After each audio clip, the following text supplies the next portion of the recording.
sachez que tant que ce pays ne sera pas en paix, le monde sera en ébullition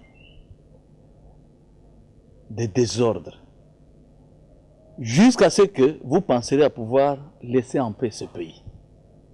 Parce que pour que le monde entier soit pacifié, pour que le monde entier connaisse la paix, et ça doit commencer par le Congo. Et ça, ce n'est pas moi qui le déclare, c'est ainsi dit le Seigneur.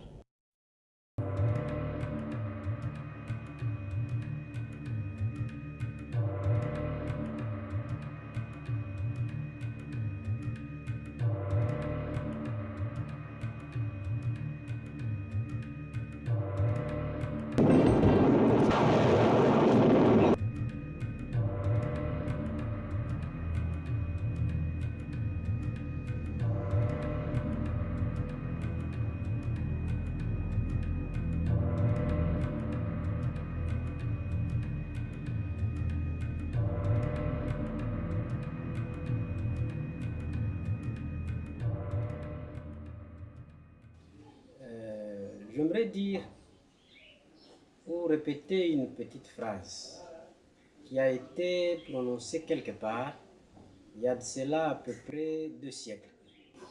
La phrase est la suivante. La religion fait la force des empires. Cette phrase a été prononcée en France.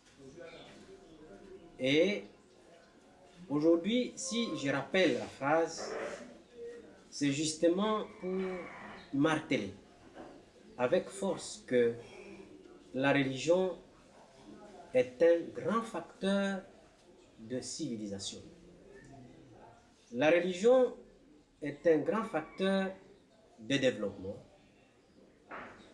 un grand facteur de paix. La politique, qui est l'art de gouverner, ne peut être scindée de la religion, qui reste la racine maîtresse pour l'ordre et l'équilibre d'une société. Quand une société est bâtie sans idéal religieux, c'est une société qui doit nécessairement passer et il ne peut pas durer. Vous nous dites que le porteur de la prophétie ne peut pas se séparer de la politique du pays. Il est ancré dans cette politique. Le porteur de la prophétie est la politique du pays. C'est lui la politique, c'est l'enjeu. Parce qu'il connaît la destinée du pays. Vous ne savez pas que tous les chefs de ce monde ici s'entourent des gens qui ont des yeux pour voir ce qu'il va pouvoir devenir. Mais lui, en tant que prophète, en tant que quelqu'un qui a des yeux de Dieu, ça va de soi. C'est un homme d'État. Moïse, quand il se tenait devant Pharaon, il défendait Israël. L'Écriture dit que Moïse était roi en Israël. C'est un homme d'État. Les raisonneurs de notre siècle, en désolidarisant la religion d'avec la politique, se sont creusés un gouffre et ont précipité l'aller aux enfers de la civilisation moderne. L'homme a cassé l'harmonie avec les différents éléments du monde qui établissaient l'équilibre de l'écosystème. Une politique sans religion est un monde sans loi, c'est-à-dire sans ordre. L'homme est à la porte du néant, c'est le produit d'une science sans conscience.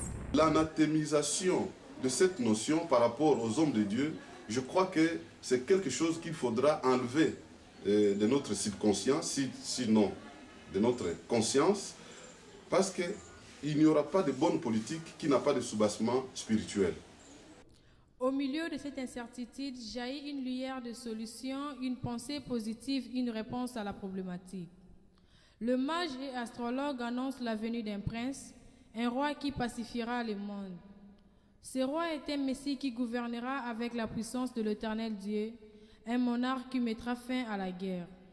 Ce Christ sort en dehors d'Israël et l'astre qui annonce sa présence est vu au centre de l'Afrique. Il dit, en ce même temps, il y aura un autel à l'Éternel au milieu du pays d'Égypte. Et sur la frontière, un monument à l'Éternel. Ce sera pour l'Éternel des armées. le monument n'est autre que lui, l'Éternel là qui est venu.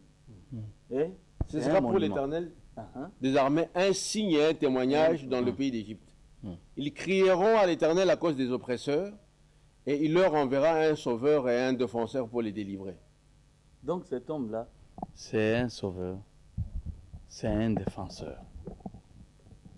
Donc un homme de la trempe de Jésus. C'est cet homme qui va aider les nations, qui va aider la planète à pouvoir se reconstituer, à pouvoir arriver dans les souhaits de l'éternel Dieu qui avait créé au début, disant il faut qu'il y ait paix. Malheureusement, à cause de mes faits, à cause de toutes les mauvaises actions, à cause de la méchanceté de l'homme, le monde a été complètement saturé et aujourd'hui on ne sait plus. Depuis que j'avais parlé de l'éclipse, tu as compris? C'est les événements, c'est les événements. Donc on dirait, après que l'homme de Dieu ait parlé, alors Dieu a mis la création en furie. Parce que non seulement les tremblements ont été connus chez nos frères en Haïti, mais ça continue. Ça tourne. Hein, ça... La paix. La paix, c'est la question que se pose tout homme qui pourra ramener la paix. La question sera plus simple de poser qui pourra rétablir l'ordre mondial. Oui, alors le verset 4 qui suit. C'est lui qui ramènera la paix. Vous comprenez? C'est lui, c'est donné à cet homme-là, pas à quelqu'un d'autre, de pouvoir amener la paix. Et c'est à partir de cette paix-là que l'éternel Dieu, dont Dieu lui, va pouvoir, il va actionner quelque chose. Comme de manière miraculeuse. Ça va maintenant donner, c'est un coup de signal qui va donner la paix aux nations. Donc, pas seulement à cette nation, mais aux nations. Et comprenez comment le peuple congolais va être aimé de toutes les nations. Tu comprends? Donc, c'est lui qui amène la... Mais quand tu lis maintenant une autre version, tu comprends, on l'appelle, c'est celui-là qui s'appelle Shiloh. Shiloh, c'est-à-dire pacifique. Le pacifique. Les musulmans les nomment islam. C'est-à-dire le pacifique. Shiloh, tu peux l'appeler islam. Je ne sais pas si tu comprends. Shiloh veut dire islam. Islam veut dire pacifique. Donc, c'est ça le pacifique. Alors, le pacifique, si Israël n'a pas eu à percevoir, mais à cause de ça, nous comprenons que le Congo va percevoir. L'homme noir était de loin avancé dans la bonne gouvernance. Il savait que la base de la politique était la religion. C'est pourquoi, pour le déstabiliser, le colonisateur l'a séparé d'avec ceux qui faisaient sa force, c'est Dieu. Discours du roi Léopold II à l'arrivée des missionnaires au Congo belge. Devoir de prêtres et pasteurs blancs dans cette patrie. Révérend Père, pasteurs et chers compatriotes, soyez les bienvenus dans notre grande patrie du Congo belge. La tâche qui vous est confiée de remplir est très délicate et demande beaucoup de tact. Prêtres et pasteurs, vous venez certes pour évangéliser. Mais cette évangélisation s'inspire de notre grand principe, avant tout, les intérêts de la métropole. Le but essentiel de votre mission n'est point d'apprendre aux Noirs à connaître Dieu. Ils le connaissent déjà depuis leurs ancêtres. Ils prient et se soumettent à Nzambi Mpunu, que je sache, et aussi à Nzambi Mawezi.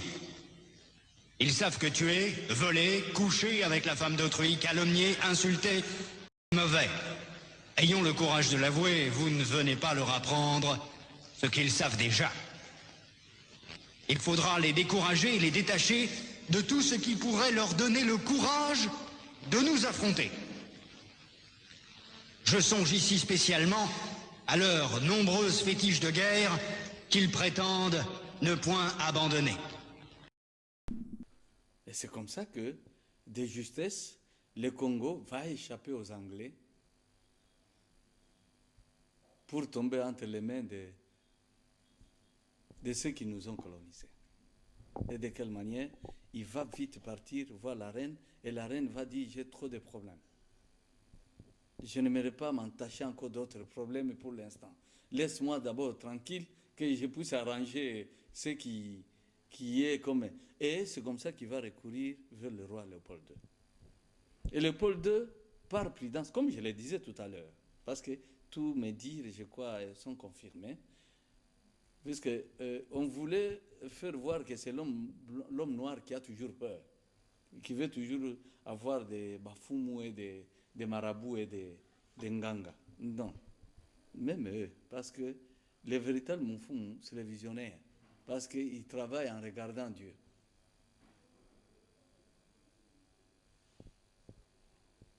Léopold II, en entendant ça, disant il y a une contrée que je viens de découvrir là-bas. Mais c'est extraordinaire. Mais les Français, M. Sarvonnier de Brazza, alors c'est comme ça qu'eux aussi vont pouvoir agir vite, mais avec prudence d'abord. Il va demander aux moines de l'abbaye de Gand, hein, pour leur dire autant que vous puissiez prier, afin que je sache hein, qu'est-ce qu'il y a là-bas. Et c'est comme ça qu'ils vont prier. En priant maintenant, ils vont un peu retarder la chose. Hein. Au lieu de rapporter au roi ce qu'ils venaient de voir, ils vont être troublés et ils vont s'attarder à pouvoir venir vers le roi pour lui rapporter ce qu'ils venaient de voir. Mes chers frères, qu'est-ce qu'eux vont voir? Ils vont voir, parce que le roi va s'impatienter pour leur demander, mais qu'est-ce qu'il y a? Pourquoi vous traînez? Et eux, ils voulaient, disant, autant qu'on reprenne d'abord les prières. Est-ce que ce que nous venons de voir, c'est comme si, est-ce que c'était vrai? Parce qu'ils venaient de voir une étoile, hein, pareille à celle de Bethléem. Exactement comme ça. On dirait comme Jésus, c'est Jésus là qu'on avait vu. L'étoile, c'était Jésus qu'on avait vu. C'était les mages avaient vu cet homme-là, cet enfant-là, roi qui venait de naître. Alors, cet enfant, roi, va naître encore dans ce pays. Autant compris encore. Voilà la raison de leur retard. Ils n'avaient pas voulu dire très vite, disant, peut-être est-ce qu'on s'est trompé, qu'on puisse prier encore. Et le roi va leur dire, donnez seulement ce que vous avez vu.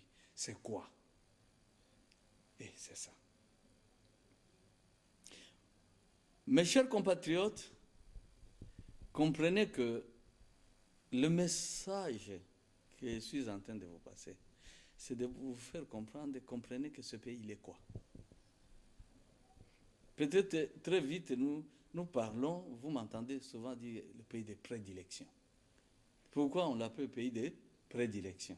C'est parce que déjà le roi Léopold, le moine là, le visionnaire là, lui avait dit, ce pays a l'étoile de Bethléem sur lui. Et c'est ce qui va intéresser Léopold II, disant quoi? Alors ça c'est grave ça. Il faut vite agir. Et il va agir comment? Les Français vont s'énerver. Parce que quand M. Savonnier va venir vouloir traverser, il sera bloqué. Disant il y avait déjà Stanley qui était là et qui venait de traiter avec eux. Vous comprenez? Ça crée un conflit. Et non seulement cela. Léopold II, n'ayant pas vraiment suffisamment la force, il va se rabattre sur M. Bismarck, l'Allemand.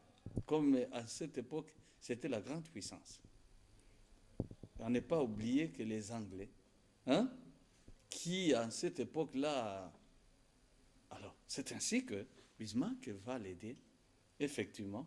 Et comme il avait au moins d'autres comtés aussi, il va céder, comme je l'avais dit, une partie de Cameroun, donc autant que comme elle est, c'est ça. Léopold II a hérité d'un pays que j'appelle le pays héritier. Il avait sagement réfléchi, disant, oh, si avoir cette étoile, bon, est-ce que ça vaut la peine de pouvoir perdre tout et avoir ce pays-là? Mes chers frères, ayant l'étoile au-dessus, comprenez d'abord le pays doit être appelé comment? Ça, je laisse en suspense. Comment on peut appeler ce pays qui a l'étoile au-dessus? Puisque là-bas, c'était l'étoile de Bethléem, en Judée. Mais ici, l'étoile est sur ce pays. Donc, c'est difficile à pouvoir dire que c'est le nom, c'est qui? On l'appellerait qui? Et le pays lui-même pourrait être vraiment, vraiment appelé pays laïque. Vous comprenez que je crois que nous sommes nous-mêmes bloqués comme ça parce que, donc par mes connaissances, on commence à dire on est ensorcelé. Et c'est vous-même qui vous êtes ensorcelé. Parce que le pays, il n'est pas comme d'autres pays. Nulle part ailleurs, à part Bethléem, hein, où le mage avait vu, c'est ici où le moine européen, s'il vous plaît, avait vu. Et c'est comme ça que le Paul II va prendre ça. Est-ce qu'il en fera une colonie? Non. Vous qui voudriez dire autre chose, il n'a pas fait colonie. Il en a fait propriété. Vous comprenez, c'est trop grave, c'est plus que grave. Et quand vous ne parvenez pas à comprendre réellement cela, vous, Congo, RDC, comme on l'appelle aujourd'hui, le Paul II va refuser d'en faire une colonie, de pouvoir annexer ça à la Belgique. Il va en faire seulement sa colonie propre par peur, disant ça pourrait me provoquer des problèmes. Il faut que je découvre bien ce pays. Est-ce que c'est compris? C'était devenu la parcelle de M. Léopold II.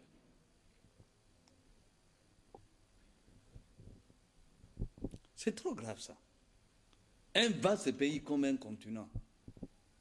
Et de cette conférence-là, jusqu'à 1908, hein, c'est alors qu'il va céder. Et comprenez, quand on dit il s'était immensement enrichi, et point n'est besoin de pouvoir vous dire à vous, compatriotes, ce que Léopold II a été devenu à cause d'avoir une terre vaste comme ça, comme propriété, donc comme sa parcelle. C'est une parcelle, appelons-la comme ça, qui avait des richesses, et toutes les richesses que l'Éternel Dieu avait créées étaient enfouies dans cette parcelle. C'est de là où je disais, ceux qui m'entourent, qui ont fait beaucoup d'années avec moi, je leur ai dit, c'est une méchanceté que nos enfants, nous, nos jeunes gens qui voudraient, mes compatriotes qui voudraient se rendre là-bas, en Europe et notamment en Belgique, et qu'on leur refuse, hein, ne fût-ce qu'un séjour de 4 semaines.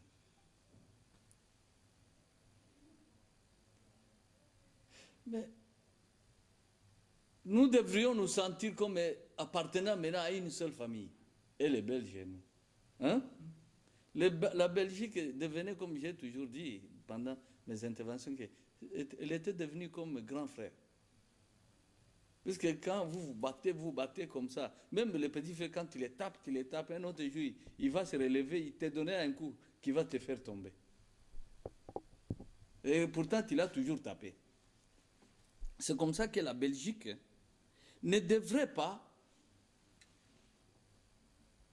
nous refuser, nous, les séjours, parce que, vous comprenez, de cette année-là jusqu'à 1908. Le Congo de mes ancêtres, de tes ancêtres à toi, était la propriété de roi Léopold II.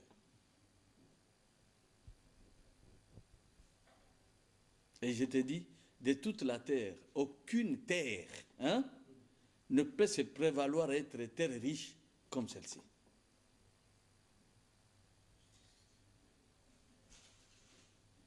Et moi, je crois que je devrais dormir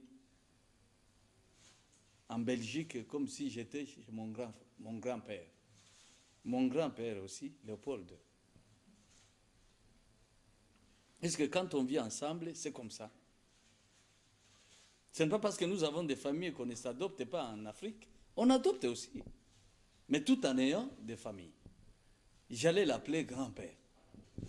Et j'allais dormir là-bas. Mais malheureusement, il y a eu incompréhension. Est-ce que c'est compris? Voilà la raison pour laquelle, arrivé en 1908, il rend à la Belgique. Alors que pendant tous ces temps, c'était un État indépendant du Congo. Mais c'est depuis 1908 que c'était devenu une colonie. Et ainsi, on l'appellera Congo belge.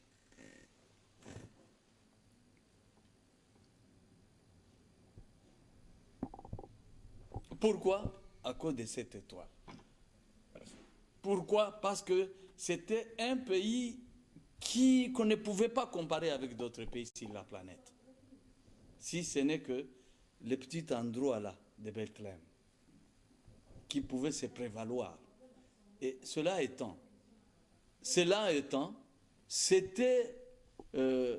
inadmissible que nous puissions continuer à ne pas nous découvrir. Et Dieu voulant, à l'avenir, nos deux chambres pourront travailler autour de ça. Est-ce que vous m'entendez? Autour de ça. Il faut qu'on découvre bien le pays. Il faut qu'on le replace à son endroit. Pour que l'Éternel Dieu voie et regarde et disant, voilà, maintenant vous avez compris. C'est ça. Tant qu'on n'arrivera pas là, ça posera problème. Et maintenant, aujourd'hui, en voyant les religieux venir pleurer à la place, en représentant toute la population européenne, qui nous avait maltraités. Et moi, je pense qu'ils venaient avec un mandat terrible de l'Esprit Saint. Et ça a réjoui leur gouvernement. Parce que les gestes qu'ils venaient de faire, c'est un geste qui sauve. C'est une amorce d'une dynamique de paix qui va pouvoir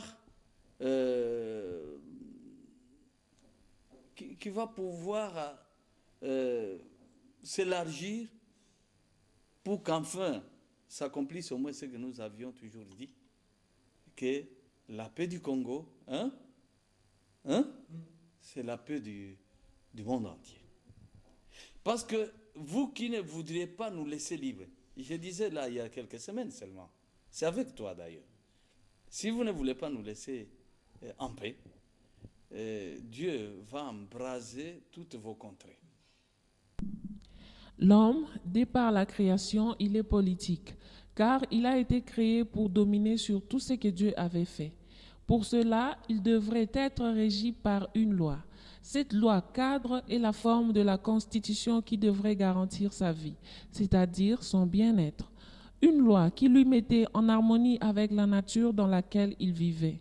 L'homme déchu perdit son règne qui fut usurpé par le diable. Désormais, pour régner, il faut négocier avec le prince de ce monde. Car tout lui a été donné, comme il le dit à Jésus, « Le royaume de ce monde m'a été donné et je le donne à qui je veux. Si tu te prosternes et m'adores, je te le donne. »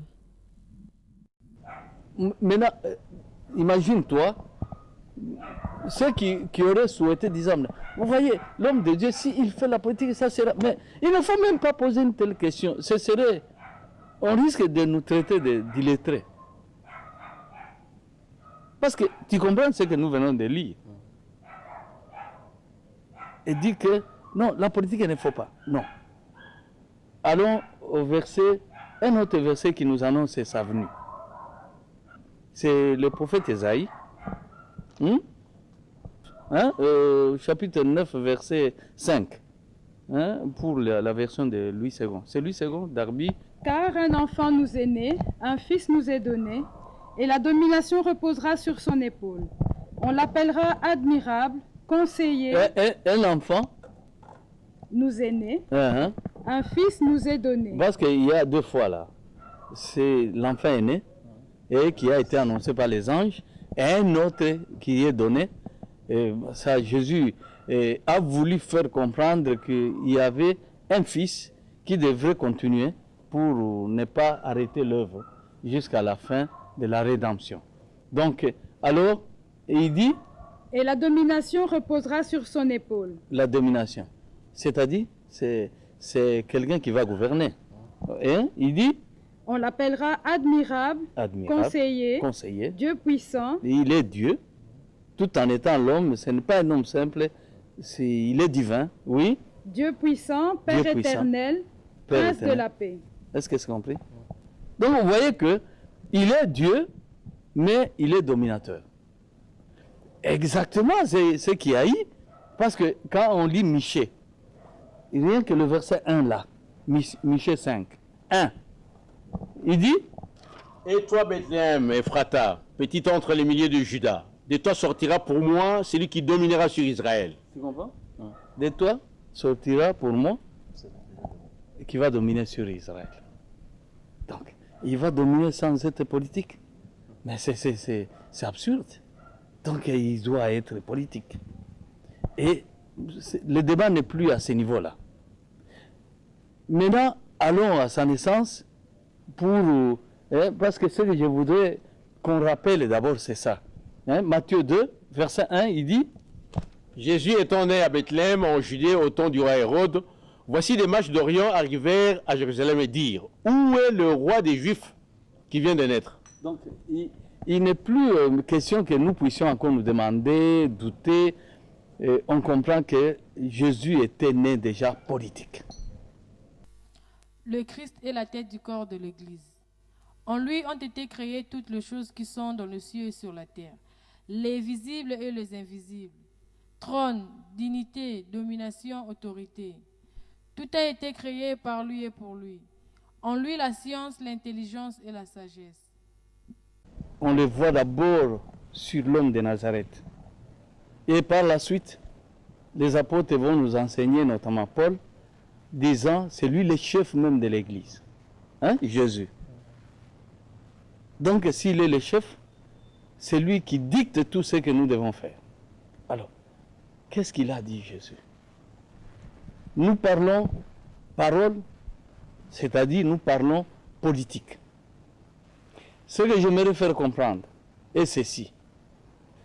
L'homme là, qui devait naître, et que l'on a appelé rejeton, ou un autre terme, c'est le germe.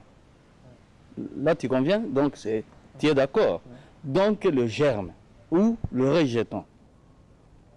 Cet homme-là, en Zacharie chapitre 6, versets 12 et 13, il est dit de lui, quoi? Il dit, il cumule les deux, et le sacerdoce et la politique. C'est-à-dire, il est porté des insignes majestueux, et en même temps, il est souverain sacrificateur. Donc, si son trône, il s'y assied, il est souverain sacrificateur, et en même temps, il est roi. Effectivement, à sa naissance, c'est ce qui a été. On dit ceci en Zacharie 6, 12 et 13.